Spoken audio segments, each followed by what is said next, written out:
tidak ada yang benar-benar tahu kapan gedung itu terakhir dipakai sebagaimana mestinya. Di belakang pasar Lama Sukajaya berdiri sebuah bangunan 4 lantai dengan cat krem pudar dan jendela-jendela tinggi yang sebagian pecah. Dari kejauhan, gedung itu tampak seperti bangkai besar yang dibiarkan membusuk perlahan di tengah keramaian. Pasar tetap hidup, orang lalu lalang, tapi gedung itu diam. Namun diamnya bukan kosong. Danu pertama kali melihat gedung itu saat hujan sore turun deras. Air mengalir di selokan, membawa bau ikan, tanah, dan sampah pasar. Di antara suara terpal dan teriakan pedagang, gedung itu berdiri tanpa suara. Tapi lampu-lampunya menyala semua lantai. Gedung itu masih dipakai? Tanya Danu pada tukang parkir. Tukang parkir hanya melirik sekilas. Dipakai, katanya singkat. Buat nunggu. Danu tidak bertanya apa maksudnya. Beberapa hari kemudian, ia diterima bekerja sebagai petugas keamanan malam. Shift malam sendirian. Tanya Danu ragu. Koordinator keamanan mengangguk. Biasa, gedung kosong, Pak. Koordinator itu menatapnya lama sebelum menjawab. Gedungnya tidak kosong. Yang kosong itu kegiatannya. Kalimat itu baru terasa salah beberapa malam kemudian. Malam pertama jaga, Danu mendapat denah gedung lantai 1 sampai 3 tercetak jelas. Lorong panjang, 8 pintu tiap lantai. Tangga di ujung barat. Lantai 4 diberi tanda silang besar dengan tulisan tangan, tidak depatroli. Kenapa? Kenapa? Tanya Danu. Petugas lama yang menyerahkan kunci menjawab datar. Karena lantai itu kadang tidak ada. Danu tertawa kecil, mengira itu lelucon. Namun sejak ia melangkah masuk, hawa di dalam gedung langsung berbeda. Udara terasa dingin dan lembab, seperti ruang arsip lama yang tidak pernah dibuka. Lampu neon menyala putih pucat, berdengung pelan, membuat lorong tampak lebih panjang dari seharusnya. Ia mulai berpatroli. Lantai 1, 2, 3, 8 pintu. Semua tertutup, tidak ada suara. Lantai 2, 8 pintu. Sama. Lantai 3, 8 pintu. Semuanya normal. Namun saat patroli kedua, sekitar jam 1:17, Danu berhenti di tengah lorong lantai 2. Ada yang tidak pas. Lorong itu terasa lebih panjang. Ia menghitung lagi. 1, 2, 3, 9. Pintu ke-9 muncul di ujung lorong. Tepat di tempat yang sebelumnya hanya dinding kosong. Warnanya lebih gelap, seolah menyerap cahaya lampu. Pegangannya berkarat dan di atasnya tergantung papan kecil bertuliskan tangan ruang tunggu. Danu berdiri mematung. Jantungnya berdebar cepat, bukan karena takut, melainkan karena otaknya menolak menerima apa yang dilihatnya. Capek, gumamnya, halusinasi. Namun saat ia menoleh ke belakang, jarak ke tangga terasa lebih jauh, seolah lorong itu memanjang kedua arah sekaligus. Danu memutuskan untuk tidak mendekat. Ia mencatat kejadian itu di buku jaga dengan tulisan gemetar, lalu melanjutkan patroli. Tapi setiap kali melewati lantai 2, ia merasakan hal yang sama. Bau obat, bau keringat dingin, dan sesuatu yang lebih samar. Bau orang cemas. Pukul 02,06. Lampu lorong berkedip dari arah pintu ke-9.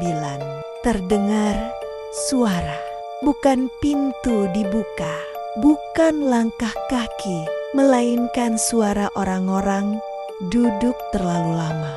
Gesekan kursi, batuk tertahan, napas berat yang dipaksa tenang. Lalu sebuah suara laki-laki. Lirih, serak, "Mas, ini masih lama?" Danu menelan ludah.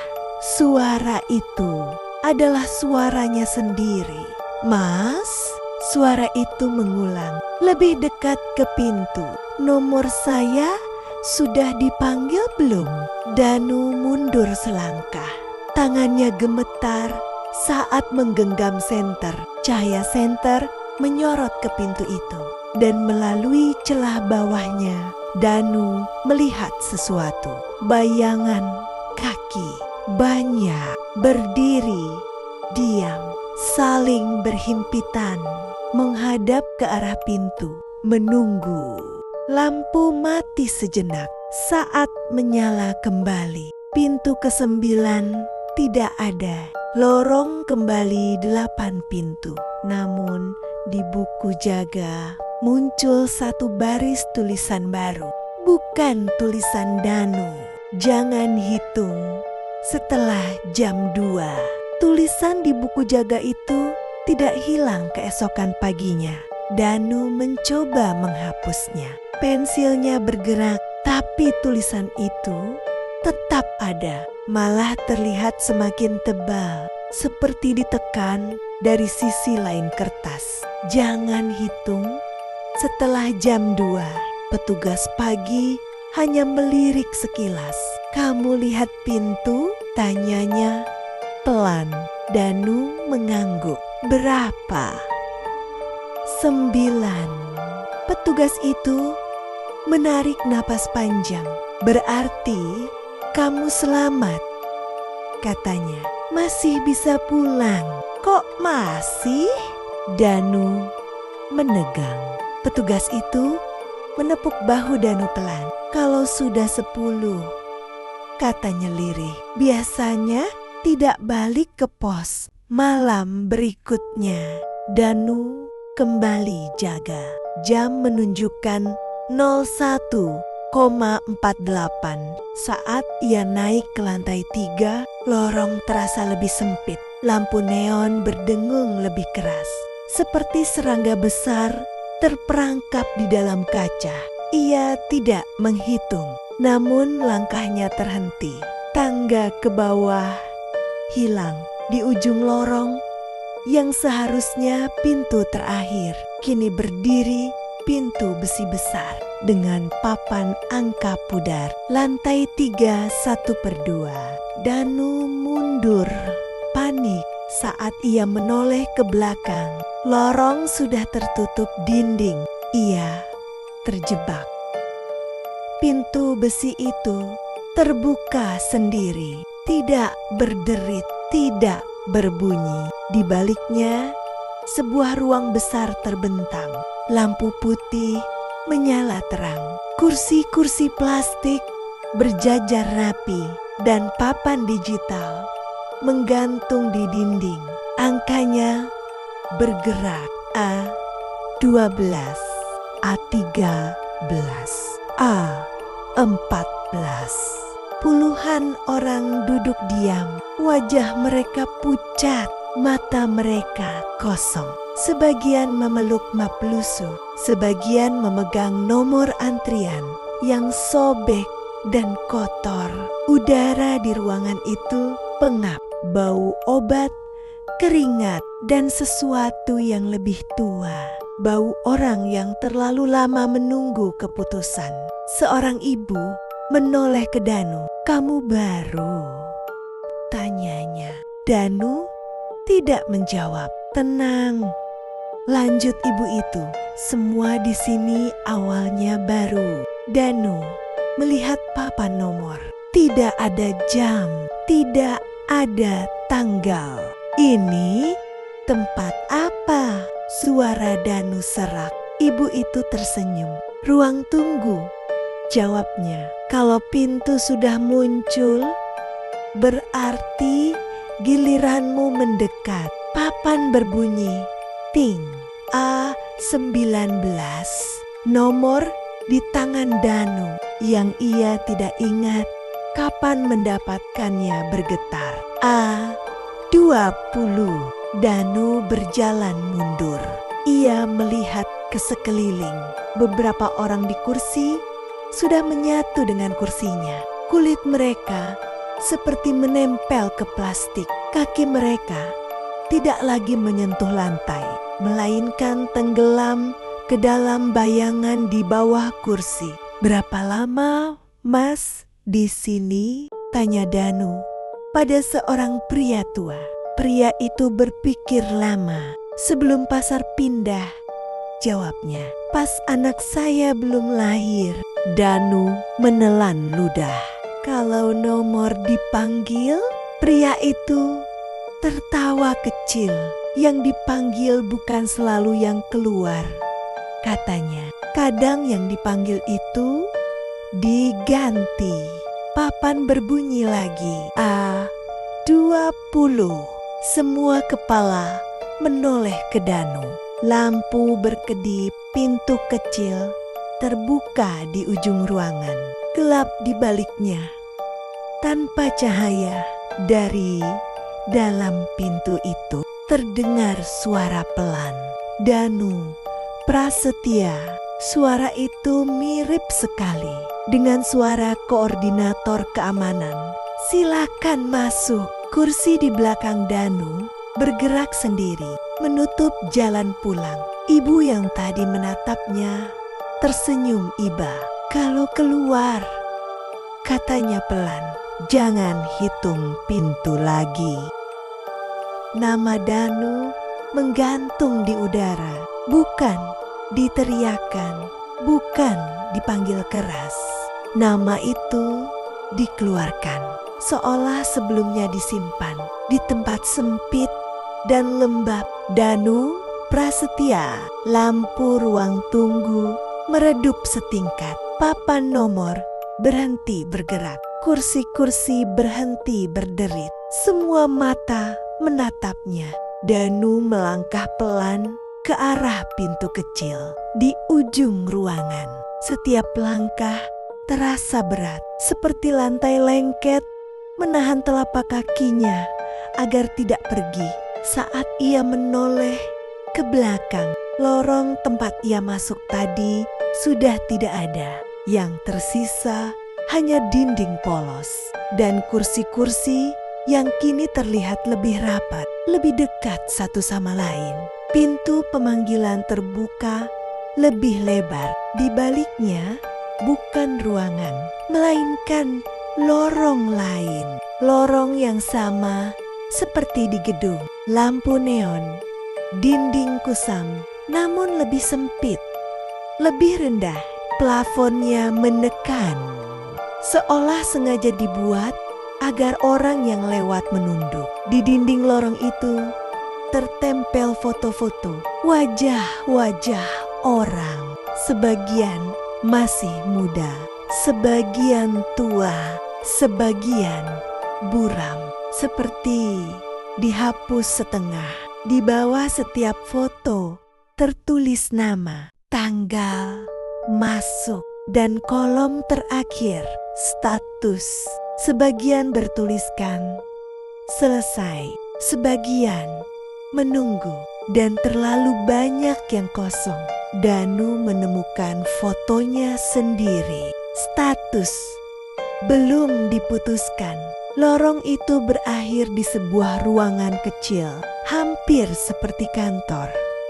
Kantor, meja kayu, kursi tunggal, lampu meja yang menyala terlalu terang. Di balik meja duduk seseorang, koordinator keamanan atau sesuatu yang sangat mirip dengannya. Wajahnya sama, suaranya sama, bahkan bajunya sama. Seragam keamanan yang Danu kenal, namun matanya tidak berkedip dan bayangannya di lantai tidak sejajar dengan tubuhnya. "Kamu telat," kata sosok itu. "Untuk apa? Untuk apa?" Suara Danu serak. "Untuk diganti," jawabnya tenang. Sosok itu membuka map di depannya. "Gedung ini tidak boleh kosong," katanya. "Dan orang-orang di ruang tunggu sudah terlalu lama." "Diganti dengan siapa?" Sosok itu mengangkat kepala. "Dengan kamu." Danu mundur satu langkah. "Kalau saya menolak?" Sosok itu tersenyum tipis. "Menolak itu bukan pilihan," katanya. "Yang ada cuma siapa yang keluar dan siapa yang tinggal." Ia menunjuk ke dinding. Di sana, Danu melihat pintu-pintu kecil berjejer, puluhan, ratusan, masing-masing berlabel angka. "Satu pintu," kata sosok itu, "untuk satu yang keluar." Kalau tidak ada yang keluar, sosok itu mengetuk meja, maka pintu akan terus bertambah. Danu teringat lorong, pintu ke-9, ke-10 yang belum ia lihat. "Masih ada satu cara," kata sosok itu pelan. "Cara yang tidak kami sukai." "Apa?" "Kamu kembali," katanya tanpa dihitung. Danu mengernyit. "Gedung ini hidup dari hitungan," lanjutnya. "Pintu, lantai, nomor, nama. Kalau kamu bisa berjalan keluar tanpa menghitung apapun, tanpa mengingat jumlah, gedung tidak bisa menahanmu. Dan risikonya," sosok itu tersenyum, "kamu akan meninggalkan sesuatu di sini." Danu teringat wajah-wajah di ruang tunggu, orang-orang yang menunggu terlalu lama, kursi yang menelan tubuh. "Kalau saya berhasil, gedung akan lapar," jawab sosok itu, "dan akan mencari pengganti." Lampu ruangan berkedip, pintu di belakang Danu terbuka sendiri, lorong kembali muncul. "Sekarang atau tidak sama sekali," kata sosok itu. Danu menutup mata. Ia melangkah, tidak menghitung langkah, tidak menghitung pintu, tidak menoleh ke papan nomor. Ia hanya berjalan. Di belakangnya, suara kursi bergerak, suara orang berdiri, suara napas yang berharap. Gedung berderit, seolah marah.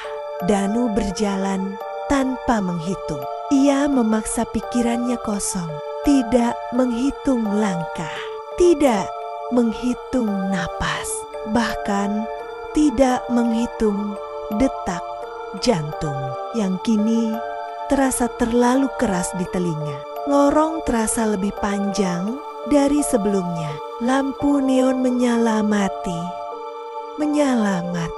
dengan jeda tidak beraturan, seperti gedung sedang mencoba mengacaukan iramanya, memancing Danu kembali menghitung tanpa sadar. Di setiap sisi lorong, pintu-pintu mulai terbuka sendiri. Dari celahnya muncul tangan, wajah, mata yang terlalu lama tidak melihat cahaya. "Jangan lupa kami hitung. Aku 1, Tentu saja Danu menutup telinga. Ia tidak boleh mendengar angka, tidak boleh mengingat jumlah. Lantai berubah tekstur dari keramik ke semen kasar, lalu seperti tanah lembab. Bau besi berkarat bercampur tanah kuburan. Gedung kecewa dan gedung yang kecewa menjadi kasar. Dinding menyempit, plafon turun, lorong memaksa tubuhnya membungkuk, lalu merangkak. Di belakangnya terdengar bunyi berat, seperti pintu-pintu baru ditumbuhkan paksa. Saat Danu akhirnya melihat cahaya di ujung lorong, tubuhnya sudah gemetar. Cahaya itu bukan terang, melainkan abu-abu pagi. Pintu keluar. Satu langkah lagi. Namun tepat sebelum ia mencapai ambang pintu, lorong berhenti menekan. Sunyi. Lalu terdengar suara yang sangat ia kenal. Suaranya sendiri. Kalau keluar sekarang, kata suara itu, kamu akan meninggalkan aku. Danu menoleh. Di belakangnya berdiri dirinya sendiri, versi yang sedikit lebih pucat. Matanya kosong, bahunya turun seperti orang yang sudah lama menunggu. Apa kamu? Bisik Danu. Aku bagian yang menghitung. Jawabnya, aku yang mengingat pintu, mengingat jumlah, mengingat siapa saja. Kalau aku bawa kamu, gedung bergetar, lampu-lampu pecah serentak. Kalau kamu bawa aku, kata versi itu, gedung akan ikut. Danu teringat wajah-wajah di ruang tunggu. Orang-orang yang berharap satu pintu terbuka untuk mereka. Kalau aku tinggalkan kamu, versi itu tersenyum lemah. Maka aku akan menggantikanmu tanpa teriakan, tanpa drama. Danu melangkah keluar. Pagi, parkiran gedung kosong, mobil-mobil berembun, langit mendung tipis. Gedung di belakangnya tampak normal, tidak berderit, tidak bernafas. Namun saat Danu menoleh ke papan nama gedung tidak bisa ia baca. Huruf-hurufnya ada, tapi otaknya menolak menyusunnya menjadi kata. Ia mencoba mengingat. Kosong. Di pos keamanan ada petugas baru. Wajah asing. Mas, semalam kerja lembur? Tanya petugas itu ramah. Danu membuka mulut. Tidak ada kata yang keluar untuk menjelaskan apapun. Ia tidak bisa mengingat berapa lama ia bekerja di sini, berapa lantai gedung ini, berapa pintu yang pernah ia lewati. Namun ia masih ingat rasa takutnya. Itu yang tertinggal di ruang tunggu. Kursi-kursi kini berkurang satu. Papan nomor kembali bergerak normal. Di sudut ruangan duduk seorang petugas keamanan. Wajahnya Danu, suaranya Danu. Ia memegang buku catatan, menghitung. Pintu pertama terbuka. Ia mencatat. Gedung itu masih berdiri, masih menerima orang yang tersesat. Kelelahan menunggu tanpa tujuan. Jika suatu hari kamu masuk ke sebuah gedung tua dan jumlah pintunya terasa berubah, lorongnya terasa lebih panjang dari seharusnya, dan ada ruang tunggu tanpa jam, jangan menghitung apapun. Dan jika namamu dipanggil, pastikan kamu tahu apa yang rela kamu tinggalkan untuk keluar, karena gedung itu tidak pernah benar-benar kosong.